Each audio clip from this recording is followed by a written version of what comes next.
안녕하십니까. 신의균의 군사TV 디펜스 브리핑입니다.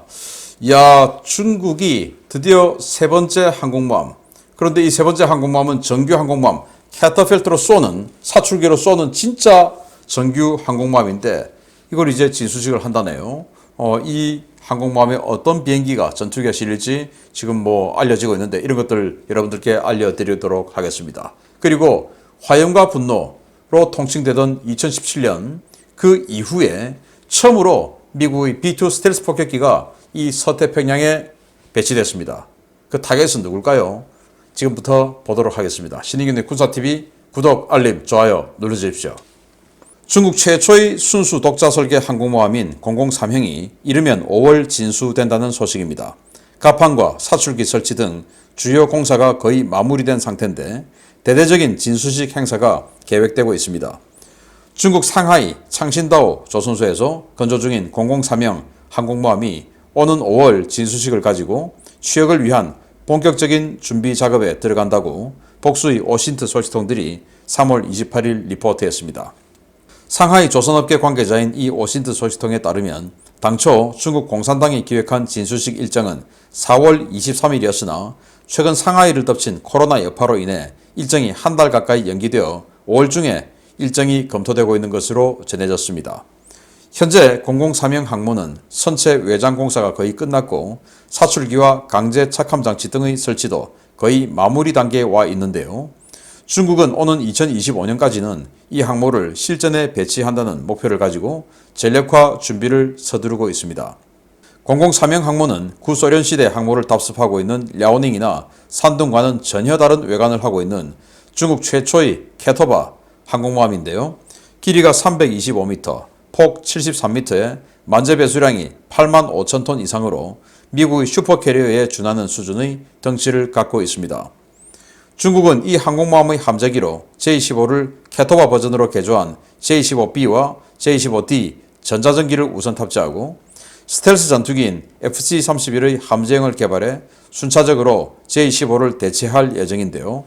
최근 중국 당국이 진수식 참가 귀빈들에게 선물한 모형으로 JL-10 훈련기의 함재형이 등장해 JL-10 계열 기체의 항모 탑재설도 사실로 굳어가는 분위기입니다. 현재 중국은 003형 항모 후속으로 만재 배수량 10만 톤 이상의 원자력 추진 항공모함인 004형과 005형 건조도 준비하고 있는데요. 과연 이 항모가 어느 정도의 능력을 보여줄지 우리 정보당국도 관심을 갖고 면밀히 들여다봐야 할 것으로 보입니다. 자, 이 항모 보십시오. 정말 미국의 니미츠급 또는 제라드 포드급하고 거의 비슷하게 생겼죠. 이게 바로 중국의 첫 번째 사출기로 전투기를 발사하고 또 어레스트 와이어로 걸어서 강제 착함시키는 그 캐터바 방식의 항공모함입니다. 지금까지 중국이 보유한 두 척의 항공모함, 1번 랴오닝, 2번 산둥, 여기는 스토바 방식이죠. 그러니까 스키 점프대를 이용한 단거리 이륙, 그리고 이 어레스트 와이어를 통한 강제 착함, 이렇게 스토바 방식인데, 그리고 우리 한국은 경항모를 이제 스토블 방식, 그러니까 이 단거리 이륙 그리고 수직 착륙, 버티칼 방식으로 수직 착륙, 이렇게 해서 스토블 방식. 중국은 스토바, 어레스트 와이어로 이렇게 강제 착함시키는 스토바 방식. 근데 여기는 캐터바, 캐터필트로 쏘는 이런 이제 방식입니다. 이런 장점은 하루에 보다 더 많은 전투기를 이륙시킬 수가 있고 또 사출기로 쏘기 때문에 보다 큰 항공기를 이륙을 시킬 수가 있습니다. 그 말은 공중급유기 또는 조기 경보기 이런 것들을 항모에서 운용할 수 있다라는 말이 되죠. 그래서 이 캐터바 방식의 항모야말로 진정한 초강력 항모다라고 평가가 되는데 지금 이 003형 항모는 원자력 추진이 아니고 재래식 추진이에요. 마치 과거에 미국의 키티호크 항모처럼 이런 스토바 방식인데 동력은 재래식 동력으로 운용을 합니다. 자, 그러면서 중국은 이걸 이제 또 테스트를 하고 그러면서 그다음 4번함과 5번함 가서는 이제 추진도 원자력 추진으로 바꿔서 미국의 제라드 포드 같은 이제 이런 능력을 가지겠다. 그리고 미국의 제라드 포드 같은 경우는 이 사출기도 이멀스, 즉 전기식 사출기죠. 마찬가지로 중국도 이 사출기를 전기식 사출기를 채택을 했어요. 그 이전의 항모인 미국의 니미츠급이나 과거 엔터프라이즈나 키티오크나 지금 프랑스의 샤를 드골이나 이런 것들은 증기로 이렇게 쏘아보내는 건데 여기는 제랄드 포드와 003은 전기로 쏘아보낸다. 그래서 제가 이제 한국 해군 항모 연구 영역할 때 우리가 미국으로부터 전기식 사출기를 구입을 해서 전기식 사출기로 쓰자라고 주장을 했고 그게 그때 당시의 해군하고는 이제 마음이 맞았는데 이 문재인 정부 들어온 해군하고는 또 생각이 달라져서 그들이 다시 또 연구 영역을 새로 내어서 제가 내었던 그 한국형 항모에 대한 그 연구는 폐기를 해버렸죠. 아무튼 그렇습니다.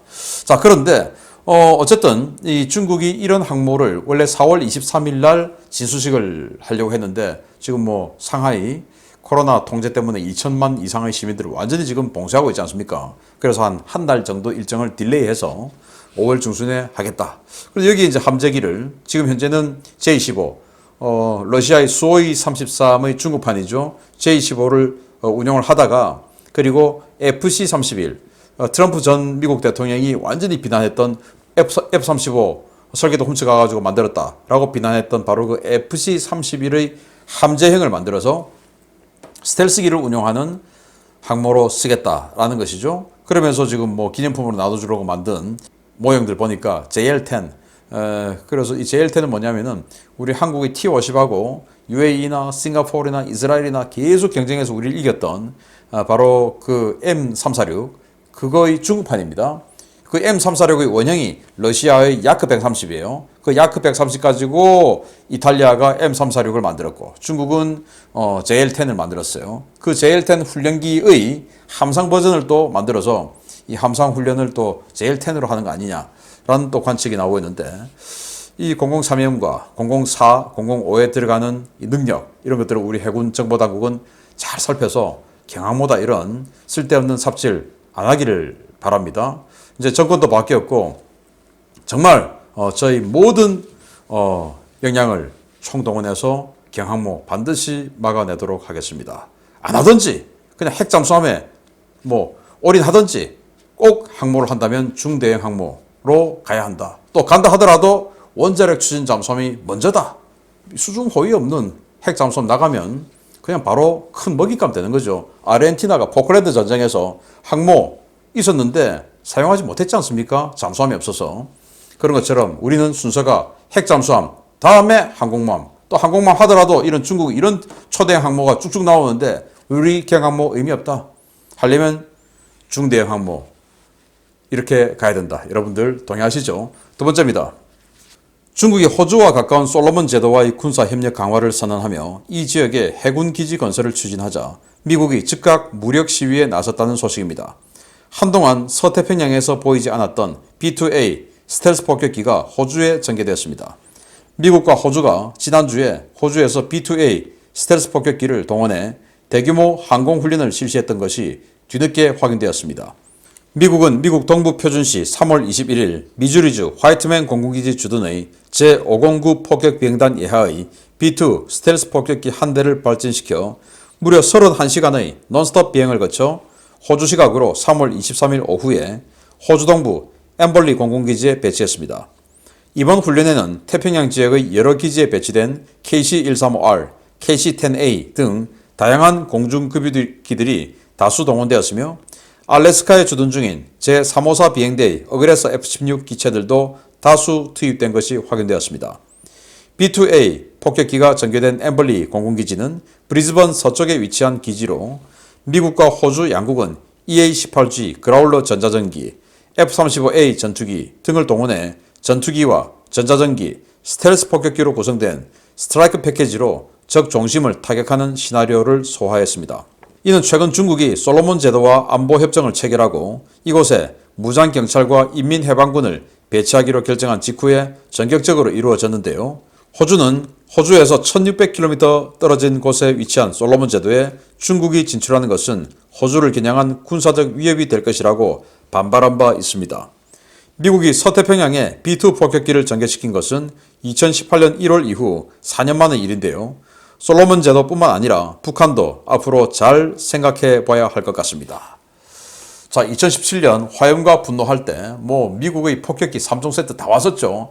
B1B 그리고 B52 그리고 이 B2까지 왔었는데 그 이후에 평창 동계올림픽을 하고 하면서 해빙무드가 되면서 B2가 18년 1월에 돌아갔고 그리고 18년 2월에 평창 동계올림픽 하면서 이제 화염과 분노가 끝났죠.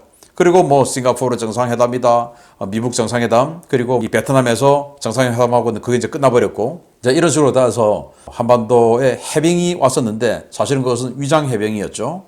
자, 그 화염과 분노 시절에 왔던 B2가 4년여 만에 처음으로 지금 왔습니다. 물론 지금 이 괌에 온 건 아니고 호주에 왔는데 호주 북동쪽으로 1600km 지점에 같은 영연방 소속의 솔로몬 제도가 있어요. 인구 68만 명. 뭐 제주도 인구 정도 되는데 이 솔로몬 제도가 그동안 이 호주의 안보, 군대 없어요 여기는. 호주의 안보 우산을 받아왔는데 최근에 아마 중국에서 굉장히 작업을 해서 이 솔로몬 제도의 지도부에게 뭐 뇌물을 많이 줬던지 어쨌든 뭐 뭔가 매력 공세가 있었겠죠. 그래서 이 솔로몬 제도가 갑자기 친중으로 돌아서 버린 겁니다. 영연방인데. 그래서 이 중국의 무장경찰이 얘기 들어오고 인민해방군이 들어와서 군사고문단이 들어와가지고 보안, 치안 이런 것들에 대한 군사고문단, 뭐 교관단 이런 이 명목으로 중국군이 들어온 거예요.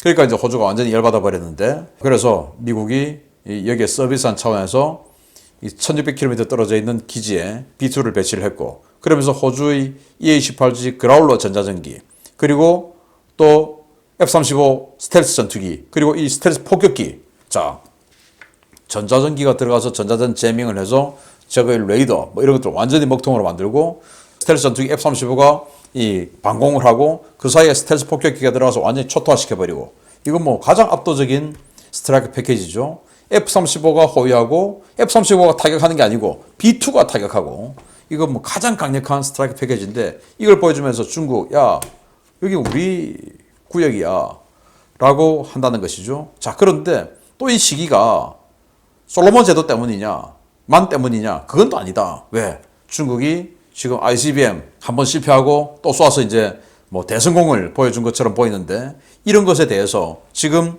미국의 항공모함이 필리핀하고 4월 8일까지 발리카탄 훈련을 하기 때문에 에이브람 링컨 항모가 지금 대북한 압박에 나서지 못하고 있어요. 4월 8일 이후가 되면 북한 압박에 나설 겁니다. 또 4월 8일 이후 그 다음 일주일 후가 북한의 태양절이죠. 김일성의 생일. 그때 아마 또 핵실험이든지 강력한 이 도발을 할 텐데 그때 이제 링컨 항모가 발리카탄 훈련 마치고 북한 압박을 가겠죠. 그런데 미리 지금 B2가 온 겁니다. 이제 앞으로 이 모든 군사 전력은 북한을 향한 이 초점을 맞추지 않을까라고 생각되고 미국이 러시아하고 전쟁할 수 없지요. 핵을 저만큼 가졌는데 그런데 북한도 앞으로 야 우리하고 니들이 어떻게 전쟁해 핵을 우리가 이만큼 가지고 있는데 라고 하겠죠. 그 전에 북한을 정리해 주는 것이 바이든 대통령이 11월 선거에 이기는 첩경이 아닌가 생각되고 미국 국민들도 아마 그걸 원할 겁니다. 자 북한 올 상반기 제가 우크라이나 전쟁 이 상황 좀 정리가 되면 앞으로 북한 관련해서 많은 정보를 알려드리도록 하겠습니다. 자, 신의균의 국방TV, 군사TV 계속 구독, 알림, 좋아요 눌러주십시오. 마치겠습니다. 감사합니다.